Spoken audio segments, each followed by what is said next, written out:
Okay, this is part 2 of the Federation at War videos. I split it into two because it turns out the Federation has been involved in a lot of wars.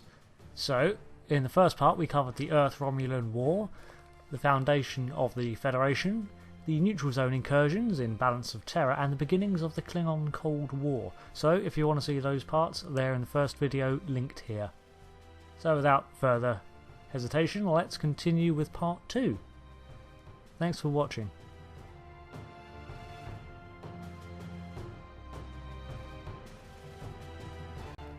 In the year 2267, an outpost on Cestus III is destroyed, and this marks the Federation's first contact with the Gorn.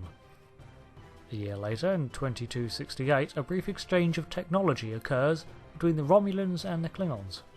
Klingons obtain cloaking technology from the Romulans, and the Romulans obtain several schematics of ships. This alliance is short-lived, however, as 3 years later, Kor leads the Klingons against the Romulans during the Battle of Clak-Delkel-Bracht. Unsurprisingly, this battle ends their alliance, and I apologise for butchering any Klingon speakers out there. I never really learned to speak Klingon. This was all done in order to gain a technological edge over the growing Federation. As mentioned, this was set during the height of the Klingon Cold War, where the two sides, Federation and Klingon, were always at each other's throats, vying for territory and dominance over sectors across the galaxy. In 2289, however, diplomatic channels opened up between the Federation and the Klingon Empire, taking place first on the Korvac colony, and then in 2293, the Khitomer Accords effectively end the Federation-Klingon War.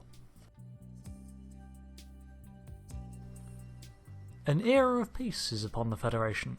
Although a brief skirmish in 2311 with the Romulan Star Empire occurs, this is effectively a prosperous time for the galactic community, with many discoveries made and advances in technology. This Romulan Federation conflict was known as the Tomed Incident. The details are largely unknown, but rumoured to be a Romulan terrorist attack involving the flagship Tomed. Some claim, however, that a certain Federation intelligence agency staged the event to force the Romulans out of political power in the Alpha Quadrant by forcing them into treaty negotiations. What is clear is that the treaty remapped the neutral zone and forced the Romulans into a state of isolationism. Their one demand was that the Federation be forbidden from researching cloaking devices and cloaking technology. This was known as the Treaty of Olgaron.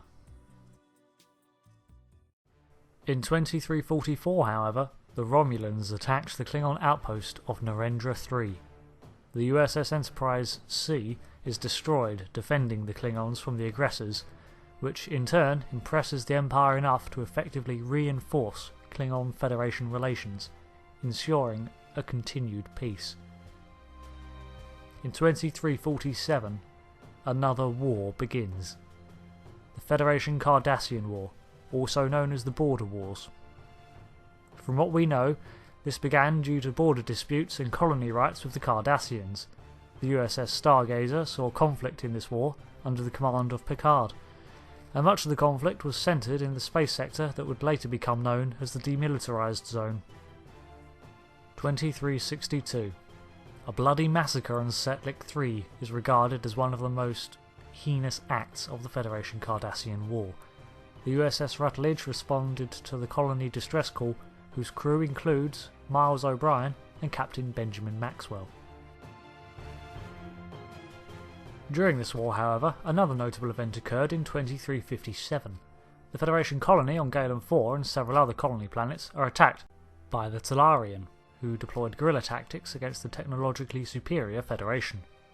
This short-lived skirmish was known as the Galen Border Conflicts, not to be confused with the Border Wars. Then, in 2365, Q intervenes with the crew of the USS Enterprise D and hurls the ship into first contact with arguably the Alpha Quadrant's greatest threat, the Borg. This acts as a warning to the Federation that there is always a bigger fish. A year later, hostilities between the Cardassians and the Federation ends. 2366, stardate 43989.1. Contact with New Providence colony is lost. We are the Borg. Lower your shields and surrender your ships. We will add your biological and technological distinctiveness to our own. Your culture will adapt to service us. Resistance is futile. A few weeks after, the Borg have reached Federation space. A task force group intercept a single Borg cube at Wolf 359, and this short battle was one-sided and leads to the loss of 39 starships. Due to the assimilated mind of Captain Jean-Luc Picard, 11,000 lives were lost in a single encounter. A treaty finalising the end of the Cardassian Federation War is signed in 2370. Part of the treaty signs over some colony planets to the Cardassian rule, and some of these inhabited colony worlds reject the treaty and rebel against the Federation. This group calls itself the Marquis, and the Federation officially disowns them. In the same year, the USS Odyssey is destroyed when a Jem'Hadar ship makes a suicide run on the main deflector array. This can be seen as a prelude of the inevitable war with the Dominion. There was only 1 year between the Border Wars and the Battle of Wolf 359, then the rise of the Marquis and the threat of the approaching Gamma Quadrant superpower, the Dominion. The Federation's position in the Alpha Quadrant is no longer as stable as it once was, and the other quadrant powers begin to make their presence felt. On an interesting tangent here, the year 2371 featured the destruction of the Federation flagship, the USS Enterprise NCC-1701D, by the Duras sisters. Truly, this must have been a bad time to be in Starfleet. Morale must have been at an all-time low after the war, the Borg, and then to see the poster ship of Starfleet literally go down in flames. Hell of a tough time already, and the oncoming threat from the Gamma Quadrant? Okay then. Onwards. In 2372, the Klingons invade the weakened Cardassian space, many in the Empire seeking a return to the time of conquest. The Federation cannot stand by and ignore this, however, and a year-long war with the Empire erupts. And this comes to an abrupt end in 2373, when it's revealed that the Empire was manipulated into war due to the influence of a Dominion changeling. It's becoming ever more apparent that the Dominion have conquest on their mind. Unfortunately, later the same year, a single Borg ship launches an attack on Earth. This is the Battle of Sector 001, where the Prime Universe timeline was almost undone by the Borg Queen. The USS Enterprise E was on hand to save the day, however, and the Borg threat was postponed. 2373. The Dominion War begins in earnest with the Second Battle of DS9.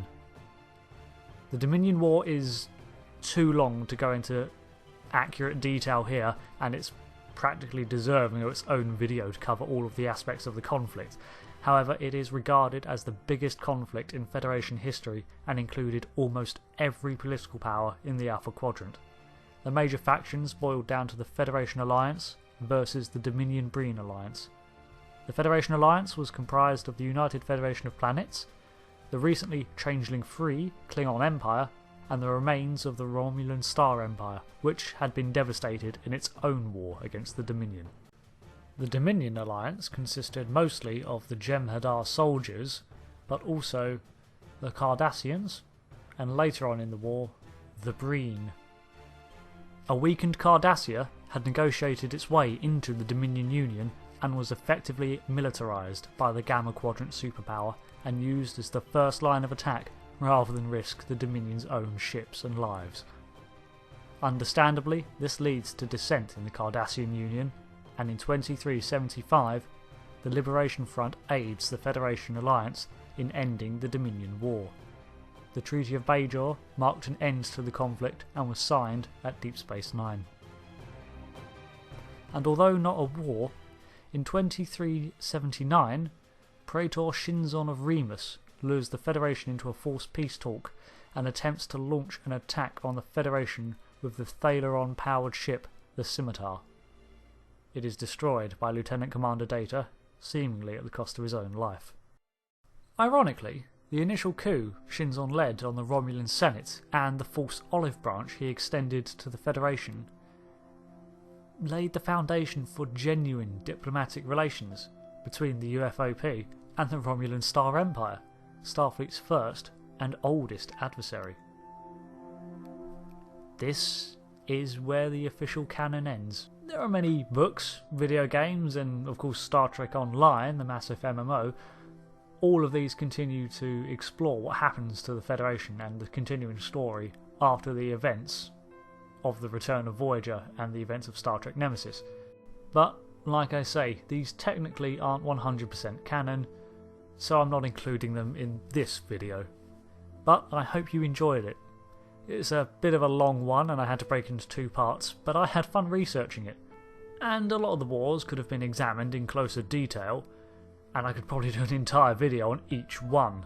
And at other times, some of the conflicts, the information just isn't there, it's just a footnote in a story somewhere. But I've been Rick, and this has been a history of war in the Federation. Although not always the first option, sometimes conflict is unavoidable. So thanks for watching. If you liked my Star Trek content, be sure to check out what else I have on my channel. I'm thinking of doing some more top 10s soon, I know those always seem to be popular. So until then, I hope to see you again. In the comments section, you can message me, I do take requests. Thanks again. Goodbye.